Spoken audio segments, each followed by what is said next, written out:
I'm David Nahmias, and I was born in North Africa, in Morocco, in a small village in south of Morocco called Taznakht. It's near Ouarzazate. And I was born in 1961, and in 1963, the whole village went to Israel. And my father, he didn't want to go because he was involved in 1956 in the Istiqlal. The French, they put him in jail for 3 months.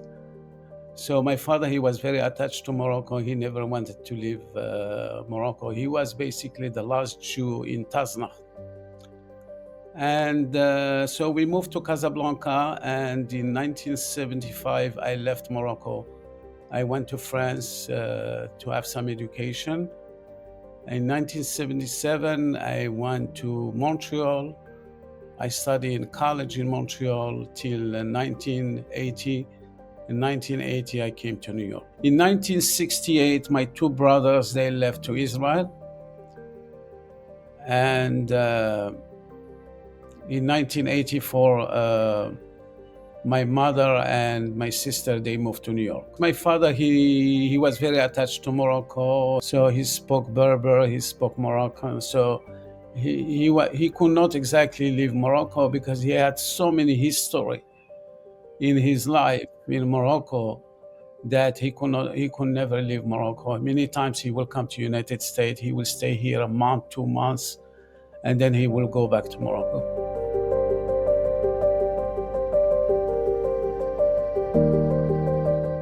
I was basically educating people. What does it mean, Mahia? Because the word Mahia in Arabic, it means water of life. So basically every country has a water of life. Even the word whiskey, in the language of Gaelic, it means water of life. I wanted to bring exactly I wanted to bring this harmony, because my family, they made Mahia all their life. So, it's basically, my parents, they passed away, and I said to myself, what basically lasted from all the life of my parents. So, Mahia, it was, I had it in my head, and I wanted always to make Mahia, and I said to myself, if I get old, it will be hard to do it. So, I stopped everything and, to start exactly, new journey. In the same time, I can tell you many people, they insulted me, because maybe it was a shock for many people, for someone to, live all his life and try to dedicate his life to Mahia. But, for me, it was something basically I wanted always to bring Morocco into the bars in United States. So every country in the United States, you have spirit coming from every country in the world. And for me, it was to bring exactly, this spirit. It's also bringing this history, bringing country, bringing the whole country of Morocco into, into United States, spirits. It was not easy because it took time. You have to, but this is basically, what I wanted to do. For me, I see exactly tequila, from Mexico. It's $1 billion, more than $1 billion business. And I hope one day exactly in Morocco, you will have maybe 50 distilleries making Mahia and selling Mahia to the world.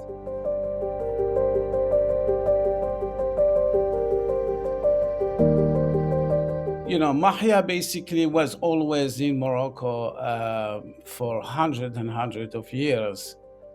If you go to every city in Morocco, you will find some Jewish family making Mahia. From the south to the north.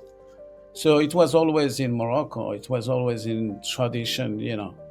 So, and at the time, most of the time they will make it from figs. That's basically, even in the Minister of Agriculture in Morocco, Mahia must be made from figs.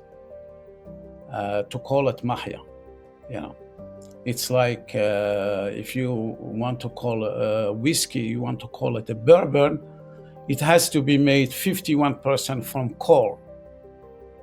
So Mahia has to be made from figs. So at the time in Morocco, sometimes they will mix figs and date. They will mix figs and date, sometimes grapes, to create a taste, to create something smooth.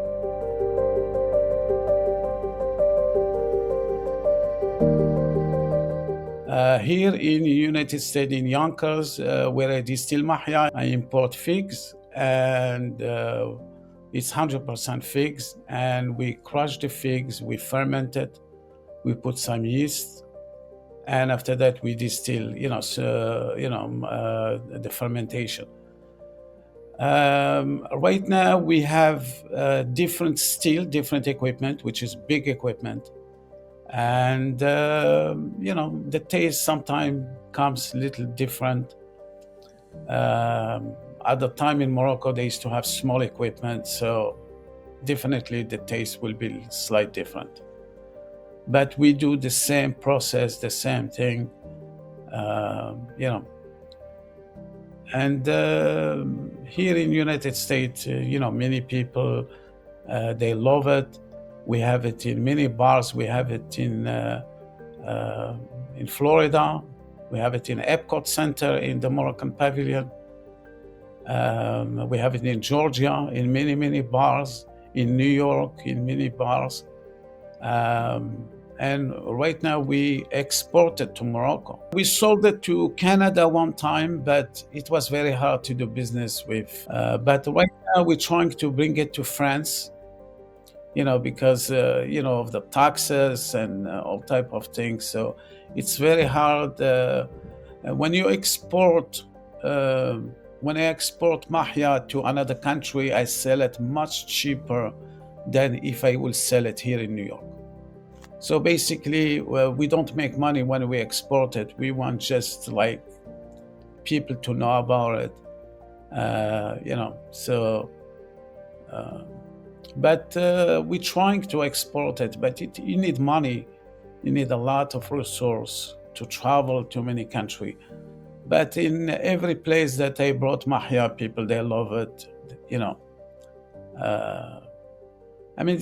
there is this energy, when you do something, basically, you're exporting your energy, you're exporting your spirit. Do you see what I'm saying? So people, they will receive this spirit.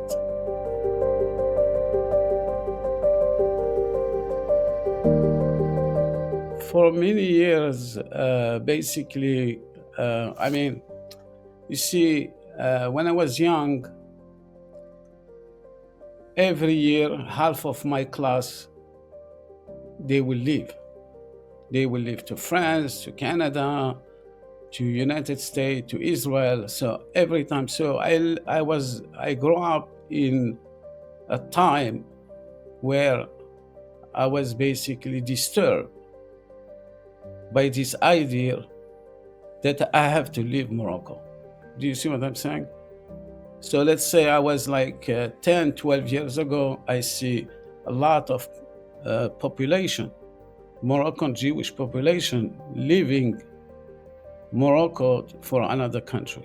I had to go back to the life of my father and to see exactly what type of life he had, because my father, he didn't want to go to leave Morocco. And he was explaining us basically, what does it mean to live in Morocco? What does it mean, the Moroccan life? And at the time, they used to live in harmony. They used to live with peace. They used to live with trusting each other. They used to do business without document, without paper, without anything. People, they say, oh, why the Jews, they left Morocco, but they don't know why Jews, they stayed in Morocco. When you leave Morocco, you live basically the life. You know, you live this energy, you live exactly this style of life. So what does it mean, this style of life? Do you see what I'm saying? So this is very important to learn, what does it mean exactly, this style of life in Morocco. So for me, I was always attached to Morocco. Even I left, because we left because we wanted to have better life, better education, like everyone. But you always, so what type of attachment you are attached to Morocco? It's basically, it's different world, it's different life, it's different way of looking at things, it's different way of judging things. So this is very important to talk about, to explain exactly.